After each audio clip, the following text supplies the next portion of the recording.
Welcome to Darkfire Tavern, where heroes meet. The name's JF, better known as Darth Frog, and to my left, because he's never right, the dad of dads, the lion tamer, the one that goes by Narakesari, the one, the only Prabhu. How goes it, pal? Super stoked, dude. That intro was amazing. Thank you. And yeah, just super stoked because we just got off a special session as well with. Oh, hey, no spoilers, I'm no not saying I'm not spoilers, saying no anything. I'm not saying spoilers. anything. So yeah, yeah, still buzzing from that one. So yeah, All right, so this is episode 11, and we're going to talk about the release, the June update that just came out. And we'll also look at the castle meta, which we had touched on last week. But now that we have a lot of more info, we can probably go a little bit more in depth. So we're going to look at that again. And at the end, which Prab's almost spoiled, we will be giving you a little taste of something that is fun to come. But first, Prabs, I give it to you for the release notes. cool. So patch notes. I think something that the community has been asking for a while is boosts to actually give XP to the accounts that buy them, and that has happened. I think that that's awesome. I mean, it's massive. It's going to totally change, well, basically all aspects of the game, right? So you're looking at the events, you're looking at PvP. I think that's pretty cool in there. I know that there's been criticism around it, but what's your thoughts on it so far? For the XP being given to from Boost, I think that's awesome for the game itself. That they're grandfathering everybody else, I think that's fine. There's only so many that are going to be have an advantage because of that. But I think in the end, when they want to level up, you look at somebody like Fugs, who has boosted a lot of his heroes, and now he can't push past a certain section of player level. He has to wait for more heroes to be released and stuff like that. So those players might benefit from it now, but later on they might actually say, "Oh, I wish I would have had the more XP." So I think it will level out. I think being grandfathered in was fine. Yeah, I think it's fun as well. Like, as mentioned, Pugs is one of the highest level players in the game, but then you have people at level 15 who'll be holding there, and they'll be like, well, why didn't we get XP added retrospectively to those accounts, etc. But I guess the game design at that point was these people have spent quite a bit of money to be over there to get those boosts in. It would be unfair to all of a sudden change them to jump from level 15 to level 28 or 26 or something around there, right? All of a sudden they're jumping 2 tiers or they're not where they want to be. I think that they will level up eventually, or I think they will level up pretty soon, simply because they'll miss out on so much of content. They'll be gatekeeping themselves, right? They'll miss out on so much of content. They'll miss out on so many new heroes as well, I as we've think it's seen. I great. mean, Yeah, and I think it's great for the new players that come in. When the new players come in, if you want to spend money, if you want to boost all your heroes and stuff like that, you're just going to move up and you're going to move ahead and you're going to be in the advanced. And if you want to be a free to play player, then you can stall at 15 and still be competitive in your own bracket as you kind of slowly build your team, slowly build your resources, and you get those guys that are willing to pay to win. You're getting those out of the intermediate, once those other guys level up eventually. So I think intermediate is actually going to be a really, really nice bracket for the newer players and for the free to play players. So that will give them that stability before they decide, oh, I'm going to go to advanced now. They can make the progression slow and still be competitive. And so I think it's a really good change. another awesome change that they brought in was to souls. I mean, typically is that I suffered a bit on souls. I mean, the deeper dungeons are also fine, but when do I actually use them? How do I maximize my usage from them without spending too much? Right. And typically I would be like, okay, certain ones I'd like to have, and I'll typically get them for the 1 hour slot because I'll just use them in waves when I got stuck. So example that would be an HP boost or a defense boost to a tank, prot boost, etc. So if I needed that little bit extra to survive or whatnot. But I think with the change now, it's like the costs haven't changed, but the amount of time that you have them for has changed. It's now gone from 1 hour, 12 hours, 24 hours. It's now gone to 4 hours, 16 hours, and 48 hours. The patch notes say though, the patch notes say lowered pricing. So did the pricing change at all? I didn't think so. Um, I think it did. Yes, no, it did. So it changed for the two tiers above the base. So you still have 1,000 goals for your basic one for Okay. the 4 hours, but the two tiers above that has dropped slightly. Okay. I didn't realize And that. I know I just activated one, not activated, but captured one for the 4 hours today. I didn't realize the other ones had changed. I mean, that's going to be something massive because now all of a sudden is that your second tier will, which is 100 and something gems, is now available for 16 hours. So if I was running, example, boss or levels and I wanted extra damage, I would typically do that at around 8 or 9 o'clock at night. So then, therefore, the next day, I would still have it available for waves, per se, if I was using the same hero. And that would be because you only have that 12-hour window. But now you have it for 16 hours, which gives you a lot more leeway and time to enjoy and play it a lot more. So I think these are really nice tweaks that they brought in.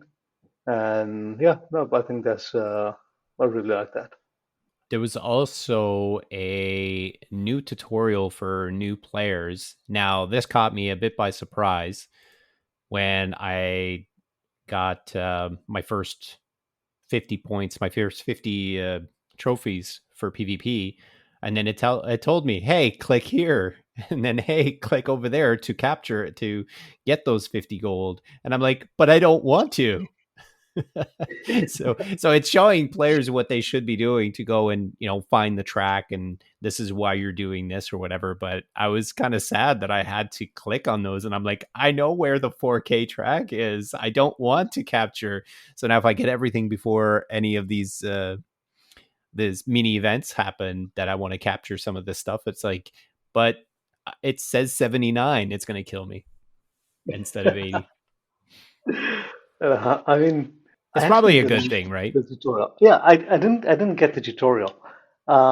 It might be that I know. I'm just thinking about it. When I opened the game this morning, and I did, what was it yesterday? And I did a match to get my keys, and then I closed down the game straight away, straight after the match. So that probably broke something on my side. So that's why I didn't get the pop-up.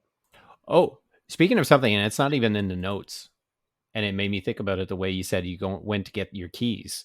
What do you think about the new ads? So I'm kind of mixed about it. Ads, I've never been a fan of, right? Right. But I think that they've been tastefully done. It's optional for the players. It's not in your face. It's not forced upon you. It doesn't affect your gameplay. If you want to get the reward, click on it. If you don't, you can play the game and it's not going to affect you in any way at all. But what I like the way it was a little classy with the little phone thing. It's like, oh, click on here to do the ad. But I found it was placed in a way that kind of says you're going to get really annoyed by that new image there that's sitting there until you click it to get rid of it. Now, I think it's great for especially the free to play players. You get those. It was one for 10 gems, one for 25 keys. I had another one like, oh, refill your keys for 50 keys. Now, I think personally the chests need to be reworked on those. That's besides the point because new players will enjoy the keys to get a few extra cards. So I don't know. I think it's a great thing, and I like the way they did it, but I'm not sure I liked where they placed it. And I wish they would have given us an option to click on saying a little X to say, just get rid of the image. I'm not going to watch your ad. I think that would have made a lot of people happy to be able to just like, no, click, I don't want to watch it. I guess, I mean, the one that got me was when I opened my mailbox this morning to get my, because I buy the monthly packs. And at the bottom of your mailbox, you get That was an ad you for get their own game, though. I thought that was Yeah, so that's brilliant. awesome. Yeah, that's awesome. I mean, I think that because to me that's like we have this amazing ecosystem within Rovio, right? And and if this is appearing in Darkfire Heroes, that should be that other games, for example, Angry Birds, will be advertising Darkfire Heroes, right? So it just shows that there's this whole ecosystem, and hopefully we get even more players and the game becomes even more massive and we get to play for even longer, right? Yeah, actually, that one made me smile. I was like, "Oh, that's there. Okay, cool." And it was inside the mill. So to me, that was meant a lot because that's like I have to click into something. Then all of a sudden, I see this little, "Hey, look, we have this other game that you might like," and it's our property as well. It's not like just some random ads. So I thought it was kind of a fun way for them to show. It's like, "Hey, Angry Birds has a new type of game. Go check it out." So that was fine and it wasn't in your face. But the other ones, I wish there would have been a little X mark for those who really don't like ads and they could just like click no, don't show it, or even don't show it again, whatever, right? Yeah, no, I guess yeah, that's true. And we're gonna hop back to Souls, right? So we got a whole lot of new Souls released as well. I've Oh, seen a few right. of them. They look pretty cool. The images look really funky, and new souls available in there. So yeah, I mean, Deeper Dungeons when it first came out, we were kind of like, okay, what's going on? What do we have here? Master of Elements, we kind of have the same feel now, where it's kind of like, ooh, we got this new surprise coming in there. What is it? Right? So it'll be interesting to see how that plays out as well. Oh, but the Master of Elements special event. So they announced this new thing and then they give us the calendar. And it's at the very end of the calendar. Like, come on, guys. Really? You're not even going to give us a hint as to what it is, and you're going to put it at the very end. So I can't wait to see what it is. But I thought that was a little cheeky. Yeah, it you know what it reminds me of is like you there's those videos on YouTube where you get these kids and you put the sweets in front of them and say, I'm going away, don't eat it, and I'll be back in a minute or 2 minutes. And you see the kids inching their fingers towards it, and then they pull it back, and you're kind of like, oh, they're tantalizing us, they're teasing us. So now, I mean, one of the other main things that I saw in there was the new heroes, and the two new rare heroes, which I don't think we've had for a while. Oh, have you ever had two rare heroes? No, and that kind of disappointed me when I read that because it was like it was always that an epic. There was two heroes in a spell. One was epic, one was rare, one was common. So it kind of gave you that balance going forward. And then all of a sudden, it's like two rare heroes. It's like I don't want two new rare heroes in my pool. That's a lot, right? But I'll still get them and I'll still try to max them out. Definitely. I mean, what I'm most excited for is the new rare healer, Hiroshi. So, had a look at the wiki. So, I think the announcement had the images blacked out, but if you head over to the wiki, then the images are up there, and Hiroshi looks super cool. Yeah, I mean, this is something that we were looking at, right? It's we don't really have any rare healers besides Vani, right? Right. Like, but I've been wanting new more than one choice per element for healers. So I think this is awesome. Yeah, I mean, this will open up, I guess, so this event because they're both Earth, right? So there's Earth and a water healer. So we know that we kind of know what the bonuses or the elements will be for it. And she's a water healer, so we were saying like Imani is really good early game, but doesn't he's just not good enough for the end game. And in deeper dungeons, we tend to suffer a bit. But I think this is one of the things, right, where they're identifying gaps, so they're looking at, you know what, here's something that we can add that will make a nice will make a good difference to the game and to the gameplay. But do you know how And bad Amani was? Today I ran deeper dungeons with Amani and Asepi and with the disc, and he was full crit, and I had somebody else full critting as well, even more so. I think it was Filippo who has extra crit, and I had him with the disc, and he's a fast attack, so he was always charged, and I was healing pool after healing pool after healing pool after healing pool, and he just couldn't keep up at some points. And it was just like, dude, like seriously? So I'm looking forward to a new water healer for sure. yeah, so I mean, talking about this, right, that was one of the epics that came out last month. So right now we have four new epics being released this month, and we've had a special in the store, so 25% off the guys for 5 pieces of Epic gear. And some of the players were fortunate enough to get the new Epic pieces. And we found that all four of them make up two different sets. So that's pretty exciting. Well, I'm hoping that one piece is in the shop and one piece is in the totalizer like before, maybe. Yeah, yeah, I think that worked really well the last event. So hopefully they follow the same format. Yeah, but do you remember the last time they had a set? What they No, did? that was the Lord's helmet, and they were part of the Lord's helmet and cloak, and that was you had to buy the first one in order to unlock the second one. But they were extremely expensive. Yeah. So hopefully that isn't the case this time, but wait and see. Yeah. There's also the new spell, right? So we had Mind Burst the last time, which and now we have the Bonkers, right? Right. So And that makes me so uninterested with that new spell was because of Mind Burst. Remember how excited I was about Mind Burst?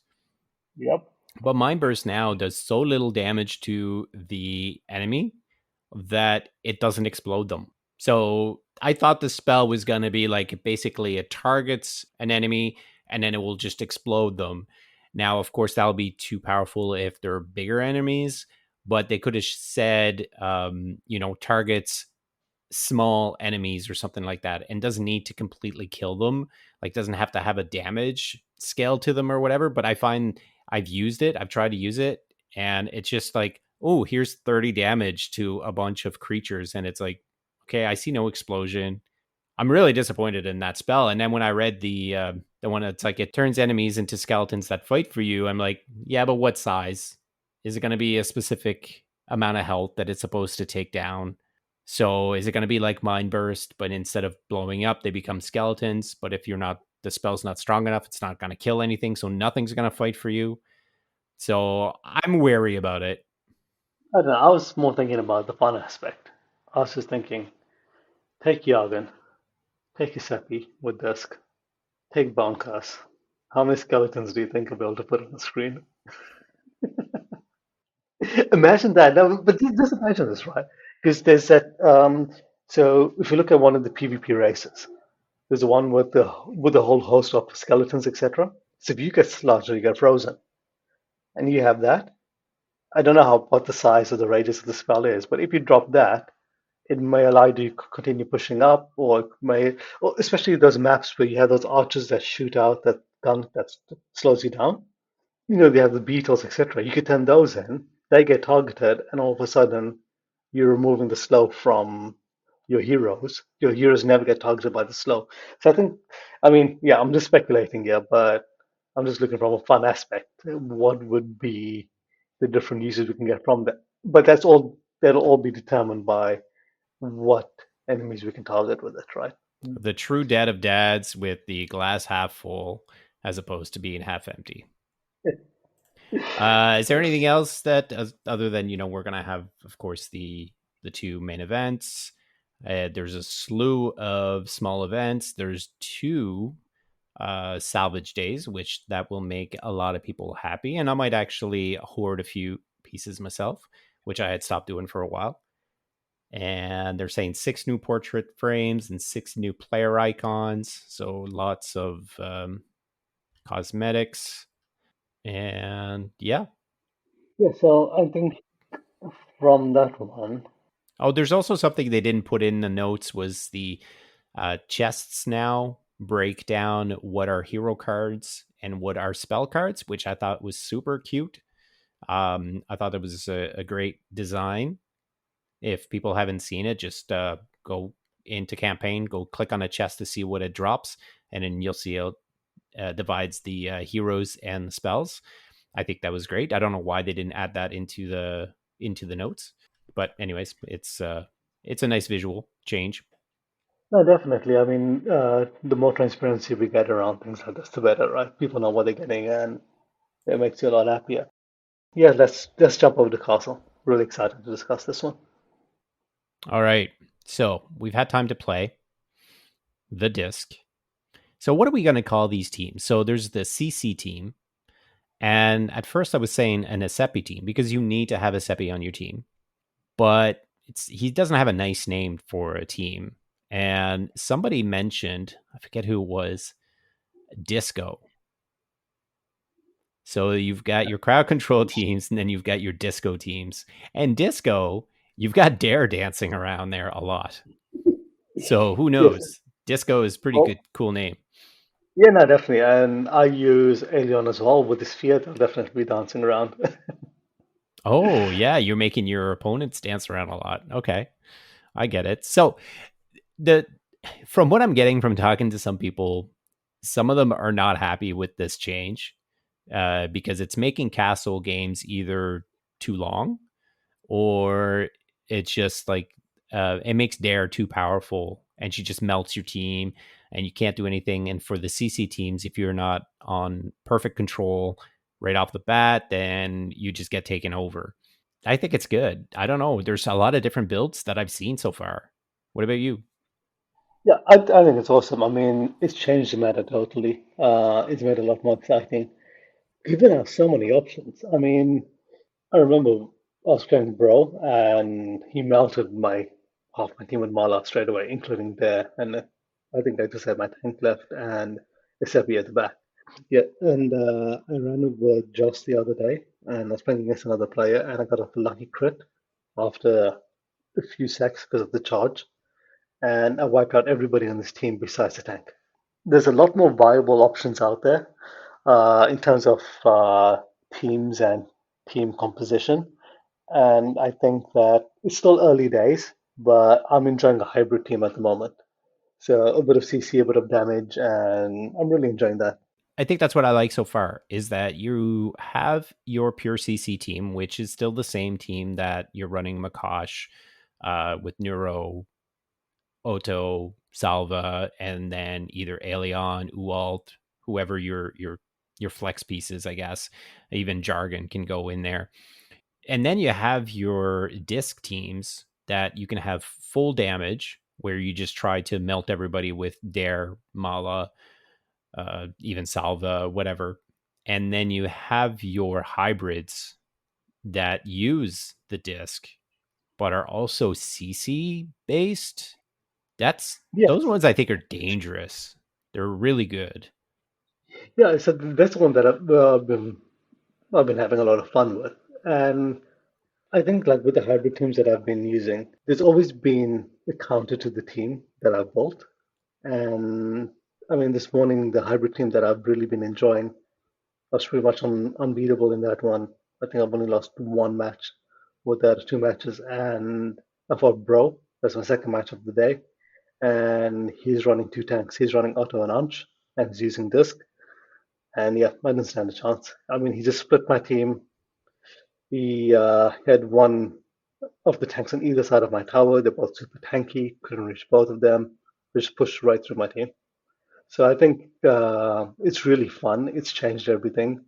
And it's not only changed Castle, right, but it's changing other aspects of the game.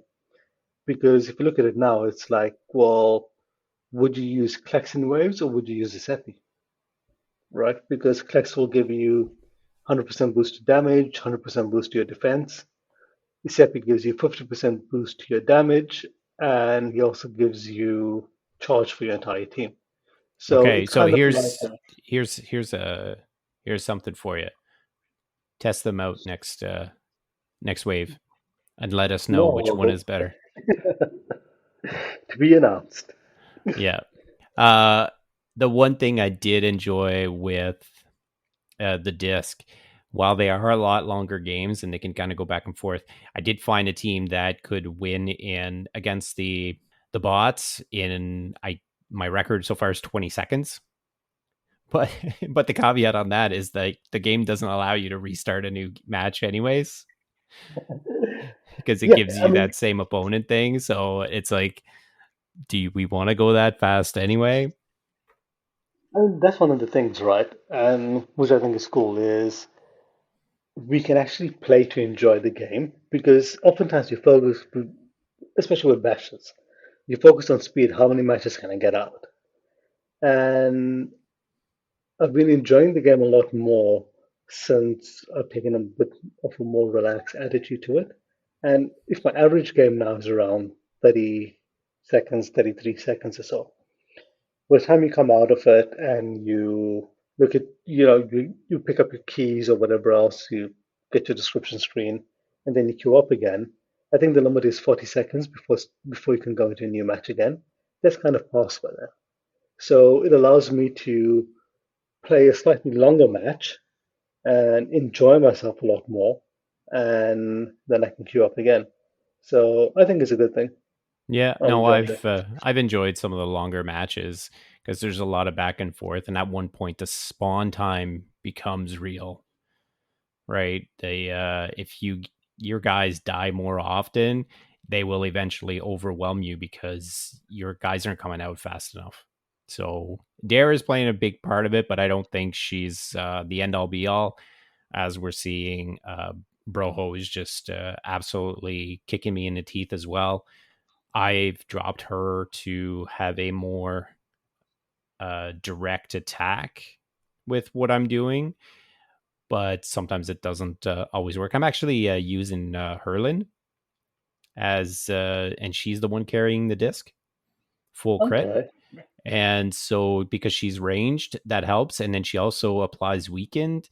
So that helps if she ends up hitting their Salva or even Dare. So that adds a little bit of safety net on my side. And I can leave her in ranged if I want. And then when I need that push up or the flip of the camera, then that's when I'll throw her up. So then I can see the castle, and then I can bring Salva up again.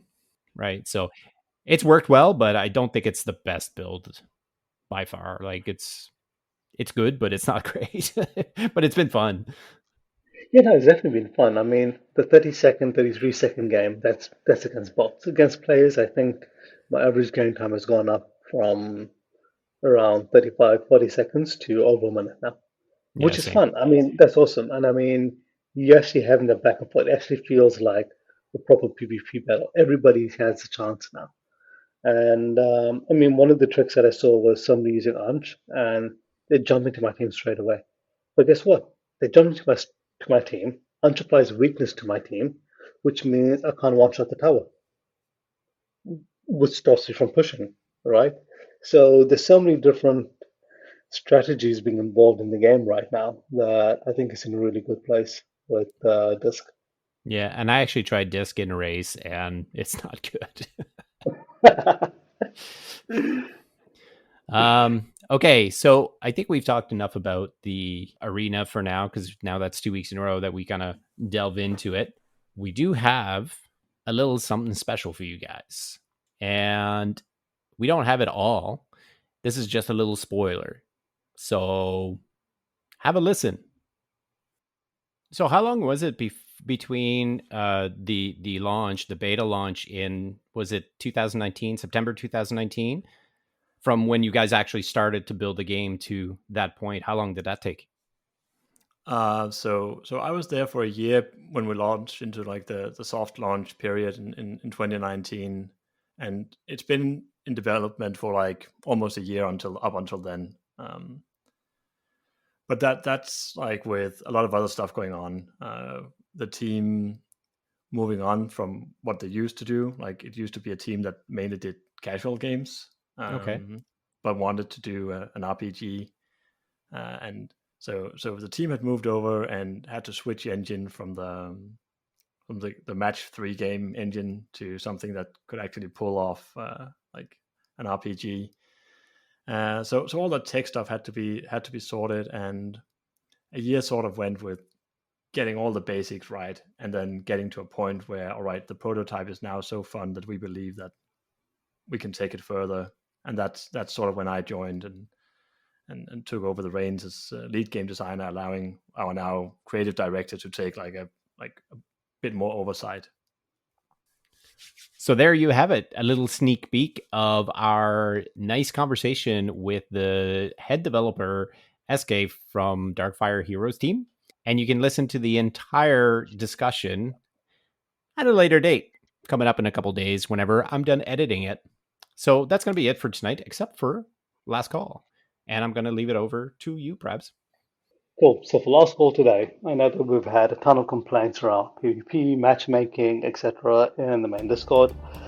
And If you want an idea of how atrocious PvP and matchmaking can be, look no further than the match between Mayweather and Logan Paul.